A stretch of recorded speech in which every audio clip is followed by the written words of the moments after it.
Mutton curry కాకుండా fry కాకుండా అన్నంలో కలుపుకోవడానికి చపాతీలో తినడానికి కొంచెం సెమీ గ్రేవీగా కావాలా అయితే ఇలా చేసుకోండి. ప్రాసెస్ చూపిస్తాను రండి. నేనైతే ఇక్కడ 1/2 kg మటన్ తీసుకున్నాను. ఇది బాగా క్లీన్ చేసుకొని కుక్కర్లో వేసుకోండి.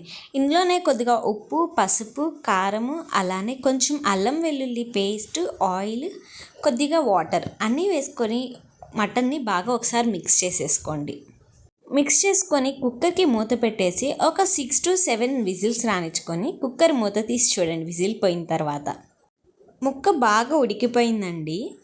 ఇప్పుడు తీసేసి ఈ స్టాక్ సపరేట్ చేసి పెట్టుకోండి. తర్వాత ఒక ప్యాన్లో కొద్దిగా ఆయిల్ హీట్ చేసుకొని ఆయిల్ హీట్ అయిన తర్వాత ఇందులోనే కరివేపాకు, పచ్చిమిర్చి వేసుకొని ఫ్రై చేసుకోండి. కరివేపాకు, పచ్చిమిర్చి ఫ్రై అయిన తర్వాత ఇందులోనే ఒక పెద్ద ఆనియన్ సన్నగా పొడుగ్గా కట్ చేసుకొని తీసుకోండి. ఇది లైట్ గోల్డెన్ బ్రౌన్ కలర్ వచ్చేటప్పుడు ఇందులోనే అల్లం వెల్లుల్లి పేస్ట్ కూడా వేసుకొని పచ్చివాసన పోయేంత వరకు ఫ్రై చేసుకోండి. మొత్తం గోల్డెన్ బ్రౌన్ కలర్ వచ్చిన తర్వాత వేసేస్తే మనం అల్లం వెల్లుల్లి పేస్ట్ వేసి ఫ్రై చేసేప్పటికంతా ఆనియన్స్ మాడిపోతాయి. అందుకే లైట్గా వచ్చినప్పుడే వేసేసుకోవాలి అల్లం వెల్లుల్లి పేస్ట్. తర్వాత ఇందులోనే ఒక చిన్న టమోటా కూడా వేసుకొని టమోటాని బాగా మగ్గించుకోండి. టమోటా మగ్గిన తర్వాత ఇందులోనే మనం సపరేట్ చేసుకున్న మటన్ పీసెస్ని కూడా వేసుకొని ఒకసారి బాగా కలిపేసుకోండి. ఇందులోనే మనం ఆల్రెడీ కుక్కర్లో వేసేటప్పుడే సాల్ట్, కారం వేసాం కదా, చూసుకొని కొద్దిగా ఉప్పు, కారము, పసుపు, ధనియా పౌడరు, జీరా పౌడరు, అలానే మటన్ మసాలా అన్నీ వేసేసుకొని బాగా కలిపేసుకోండి.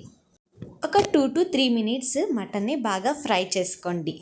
మీడియం ఫ్లేమ్లోనే పెట్టుకోండి, లోలో అవసరం లేదు. ఒక 2 to 3 minutes మటన్ బాగా ఫ్రై చేసుకున్న తర్వాత ఇందులోనే మటన్ స్టాక్ కూడా వేసేసుకోండి. వేసుకొని ఇది మొత్తం బాగా కలిపేసుకోండి. ఫ్లేమ్ని మీడియం టు హైలోకి అడ్జస్ట్ చేసుకోండి, లోలో అవసరం లేదు. మనకు ఆల్రెడీ ఉడికిపోయింది కదా పీస్. మనకి మటన్లో నుంచి వాటర్ అంతా ఎగిరిపోయి దగ్గర పడే వరకు బాగా ఫ్రై చేసుకుంటూ ఉండండి. చూడండి, ముక్క చూస్తూ ఉంటేనే ఎంత బాగుందో జ్యూసీగా. ఇంకా కొంచెం దగ్గర పడేసిన తర్వాత ఫైనల్గా కొత్తిమీర వేసుకొని స్టవ్ ఆఫ్ చేసుకోండి. అంతే అండి, ఎంతో టేస్టీగా ఉండే మటన్ సెమీ గ్రేవీ రెడీ అయిపోతుంది. ఇది మీకు chapati, white rice, bagara rice అన్నిట్లో చాలా టేస్టీగా ఉంటుంది. ఒకసారి మీరు కూడా ఇదే విధంగా ట్రై చేసి మీకు ఎలా కుదిరిందో కమెంట్ సెక్షన్లో కమెంట్ చేసేయండి. నచ్చితే లైక్ చేసి ఛానల్ని సబ్స్క్రైబ్ చేసుకోండి. Thank you.